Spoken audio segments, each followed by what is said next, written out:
우리가 데살로니가 전서는 함께 읽을 말씀이 있죠. 데살로니가 전서는 사도 바울이 2차 전도 선교 여행을 기록했던 사도행전 17장에서 말씀이 연관됩니다. 그러니까 데살로니가 전서를 읽을 때 사도행전 17장을 같이 옆에 두고서 읽으면 유익한 것이죠.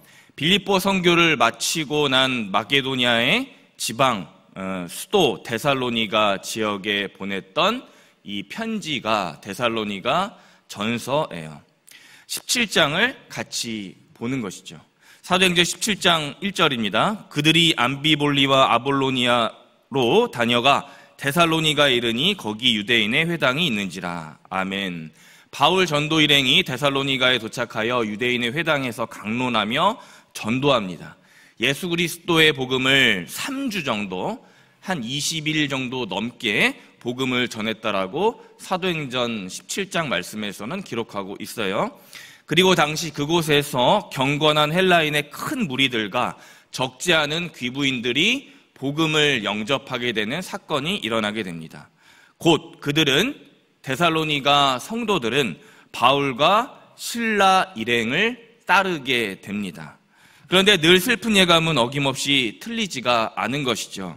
사도행전 17장 5절에 보니까 바로 뒤이어서 유대인들이 바울팀을 시기하며 심지어 야손 집에 들어가서 바울을 끌어내려고 하는 등 온갖 박해가 데살로니가 지역 성도들과 함께 복음을 전할 때 일어났기 때문입니다. 사도행전 17장 6절에 보니까 바울 일행을 향해서 이렇게 말하죠. 천하를 어지럽히는 사람들이다.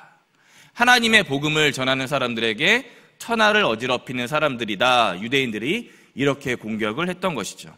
바울과 실라 일행은 이 박해를 피해 결국 그곳에 있던 신실한 형제들의 도움을 얻어서 어두운 밤에 베레아 지역으로 내려가게 됩니다. 이것이 데살로니가 전서 1장부터가 쓰여진 역사적인 배경이에요. 그리스도의 복음이 데살로니가에 비교적 상당히 잘 전해졌지만 황급하게 떠날 수밖에 없었던 바울과 실라 일행. 그럼에도 불구하고 거기에 데살로니가 교회 성도들에게 감격과 감사, 은혜를 나눈 기록한 편지가 데살로니가 전서입니다. 그래서 처음에 나온 데살로니가 전서 1장 1절에서 바울 일행이 기쁨과 감사에 넘쳐서 인사말을 하게 되는 거죠. 이렇게 말하죠. 은혜와 평강이 너희에게 있을지어다. 바울이 빈말로 한 게 아니라 데살로니가 교회 성도들에게 너무나 고맙고 감사하고 감격, 감동이 되어서 데살로니가 전서 1장 1절에 은혜와 평강이 너희 성도들에게 있습니다 라고 전한 거예요. 여기에 1장 1절에 나온 3명의 인물이 있죠. 바울과 실로아노, 디모데가 평안의 안부를 전하게 됩니다. 여기에서 실로아노는 우리가 부르게 되는 실라하고 동일한 인물입니다. 데살로니가전서 1장에서 데살로니가 교인들을 격려하고 감사하는 바울 전도 일행, 특별히 데살로니가전서 1장 3절에 믿음의 역사, 사랑의 수고, 소망의 인내는 그리스도의 복음이 이미 그들 데살로니가 교회 성도들에게 하나님의 택함 받았음을, 하나님의 사랑이 그들에게도 동일하게 내려지고 있음을 선포하고 있는 거예요. 특별히 어제 데살로니가전서 2장 말씀이 왜 데살로니가 성도들에게 감사할 이유가 되는가, 이것을 전하고 있는 것이죠. 데살로니가전서 2장 13절을 제가 한번 읽어보겠습니다. 이러므로 우리가 하나님께 끊임없이 감사함은 너희가 우리에게 들은 바 하나님의 말씀을 받을 때 사람의 말로 받지 아니하고 하나님의 말씀으로 받음이니 진실로 그러하도다. 이 말씀이 또한 너희 믿는 자 가운데에서 역사하느니라. 아멘.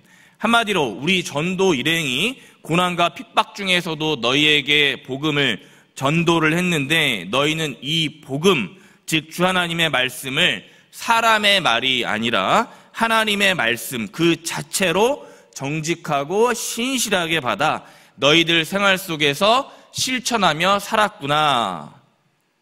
그 살았다는 것이 너희 믿은 자 가운데에서 역사했다라고 말씀에서 기록하고 있죠. 이것은 마치 우리 부모님들이 시장에서 이것저것 사다가 자녀를 위해 반찬을 만들어서 줬는데 자녀들이 감사합니다, 맛있게 먹었습니다 말한 것과 비슷한 거예요. 기껏 내가 애써서 더운 날 시장 가서 재료 사다가 뜨거운 가스레인지 불 앞에서 상을 차리죠. 근데 자녀들이 밥을 안 먹고 반찬을 안 먹고 반찬을 투정하면 어떻게 됩니까? 속이 상하죠. 밥을, 즉 하나님의 말씀을 잘 받아 먹어야 나가서 공부를 하든 일을 하든 열심히 살게 되는 거예요, 자녀들이. 데살로니가 성도들은 하나님의 말씀을 사람의 말이 아니라 참 진리의 하나님의 말씀 그 자체로 맛있게 받아서 먹고 공동체 가운데에서 그 말씀대로 사랑을 나누며 살아갔던 사람들이었던 거죠. 그래서 데살로니가전서 1장부터 5장까지 바울 일행은 이런 표현들이 많이 나옵니다. 감사합니다. 우리가 기쁩니다. 우리가 당신들에게 고맙습니다. 이런 표현들이 괜히 빈말로 바울이 데살로니가 교회 성도들에게 편지를 써서 보낸 것이 아니죠. 그럼에도 오늘 데살로니가전서 2장 17절 처음에 바울이 한두 번 너희들을 만나려고 했지만 사단에게 막혔다라고 고백합니다. 이러한 아쉬움들이 있지만 그래도 데살로니가전서 2장 20절에 바울은 너희 데살로니가 성도들아 너희 모두는 우리의 영광이요 기쁨이다라고 다시 말씀하고 있습니다. 계속해서 성도들을 격려하고 있는 바울과 실루아노 일행. 그럼에도 불구하고 부모된 바울 일행은 데살로니가 교회 성도들 교회가 계속해서 걱정이 됩니다. 아덴, 즉 고린도 지역 근처에 있었던 멀리 떨어져 있었던 바울은 데살로니가 교회 성도들이 앞으로 예상되는 환난과 그 두려움, 고통 등의 대비책으로 디모데 동역자를 파송하게 되죠. 감사하지만 한편으로 걱정이 되는 거예요. 유대인들의 공격, 로마의 압제들이 계속해서 데살로니가 교회 성도들을 기다리고 있었기 때문입니다. 바울은 데살로니가 교회 성도들에게 디모데를 보낸 이유를 명확하게 설명하고 있습니다. 오늘 말씀 데살로니가전서 3장 5절입니다. 이러므로 나도 참다 못하여 너희 믿음을 알기 위하여 그를 보내었노니 이는 혹 시험하는 자가 너희를 시험하여 우리 수고를 헛되게 할까 함이니. 아멘.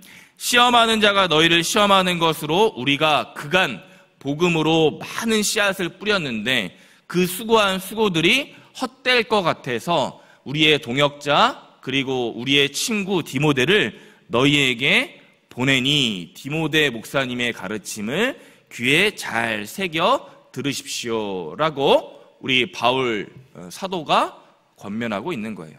군대 가는 자식을 부모가 걱정하듯이 처음 학교 가는 자식을 우리 부모님들이 걱정하듯이 멀리 자녀를 떠나보내면 잠이 잘 안 오는 것과 같은 심정이 오늘 사도 바울의 심정이에요. 얼마나 또 걱정이 되었으면 참지 못했다. 내가 전전긍긍하면서 너희 데살로니가 교회 성도들을 보니까 걱정이 된다. 토로하고 있겠습니까? 그러나 데살로니가 성도들은 하나님의 말씀으로 하나님의 권능으로 이 환난과 박해를 잘 헤쳐나가고 있었습니다. 데살로니가전서 3장 6절과 7절에 보니까 그들은 디모데를 통해 되레 바울 일행에 큰 힘을 보태주고 있기 때문이에요. 내가 자식을 위해 걱정했는데 자식이 오히려 부모한테 큰 힘이 되고 있는 상황과 똑같은 거예요. 이것이 건강한 자녀들, 건강한 교회, 건강한 공동체의 모습이죠. 데살로니가 교회 성도들에게 감사와 또 영광과 기쁨을 받고 있는 바울 전도 일행. 혹시나 환난으로 그리고 박해로 근심 걱정으로 걱정이 됐지만 되레 오히려 그들로부터 위로를 받고 있습니다. 그러면서 오늘 중간 결론 메시지로 다시 한번 그들을 향해 바울 팀이 권면하고 있습니다. 데살로니가전서 3장 8절입니다. 그러므로 너희가 주 안에 굳게 선즉 우리가 이제는 살리라. 아멘. 성도들아, 너희는 주 안에서 주 하나님 말씀 안에서 굳게 서 걸어가거라. 흔들리지 말고 하나님의 말씀 꽉 붙잡고 경고하여라. 이것이 저와 우리들에게, 데살로니가 교회 성도들에게 하시는 말씀이에요. 인생에서 만나는 풍파, 고통, 환난, 문제, 죽음 앞에 흔들리지 말고, 유대인들의 공격에 겁내지 말고 주님 안에서, 주님 말씀 안에서 뭐해라? 굳게 서라. 사도 바울은 본인도 아덴에서 어려움을 겪고 있었지만 데살로니가 교회 성도들에게 그들이 굳게 섰다는, 굳게 서고 있다라는 그 소식을 듣게 되자 우리는 이제 살았다, 안도의 한숨을 내쉬게 됩니다. 말씀을 맺습니다. 사도 바울은 계속 데살로니가 교회 성도들에게 기쁨과 감사를 전하고 있어요. 계속해서 우리가 기쁩니다, 감사합니다, 좋은 소식, 기쁜 소식 들려줘서 고맙습니다. 너희의 믿음과 행실로 우리 일행이 보답하고 싶습니다. 이제 너희 얼굴을 보고 믿음을 보충하기 위해 부디 하나님께서 너희들의 가는 길을 열어주시기를 우리가 중보하겠습니다 라고 뒤이어서 말씀에서 기록되고 있는 거예요. 이보다 더 얼마나 서로에게 큰 깊은 사랑의 표현이 어디에 있겠습니까? 세상이 교회와 성도들에게 말하기를 사랑이 식었다, 교회 안에 사랑이 약해졌다라고 종종 말해요. 그런 소리를 듣습니다. 바울은 부모의 간절한 간곡한 마음으로 데살로니가 교회 성도들을 양육해 왔습니다. 그리고 그들을 권면해 왔어요. 그리고 그들을 내 친자식처럼 키우고 살아온 것이죠. 그리고 성도들은 마침내 하나님의 말씀 안에서 굳게 서게 됩니다. 부디 오늘 아침 바라는 것은 저와 우리들 모든 법학교회 성도님들, 바울과 데살로니가 교회 성도들 같이 서로를 향해 권면하며 뜨겁게 하나님의 사랑을 나누어 감으로써, 특별히 말씀 위에서 굳건히 내가 서 감으로써 하나님과 세상 앞에, 특별히 예수 그리스도의 재림 때에 흠이 없는 거룩한 성도로 살아가시기를 주님의 이름으로 간절히 축원합니다. 아멘. 기도하겠습니다. 너희 마음을 굳건하게 하시고 우리 주 예수께서 그의 모든 성도와 함께 강림하실 때에 하나님 우리 아버지 앞에서 거룩함에 흠이 없게 하시기를 원하노라. 아멘. 주님, 금요일 아침 생명의 말씀으로 우리의 심령을 일깨우시니 감사합니다. 데살로니가전서 3장, 주 안에 우리 모두 굳게 서서 걸어감으로 피차 모든 사람과 하나님 앞에 사랑이 더욱 넘쳐가는 법한의 모든 성도님들 되게 하여 주옵소서. 우리를 죄에서 구원하신 예수 그리스도의 이름 부르며 간절히 기도드렸습니다. 아멘.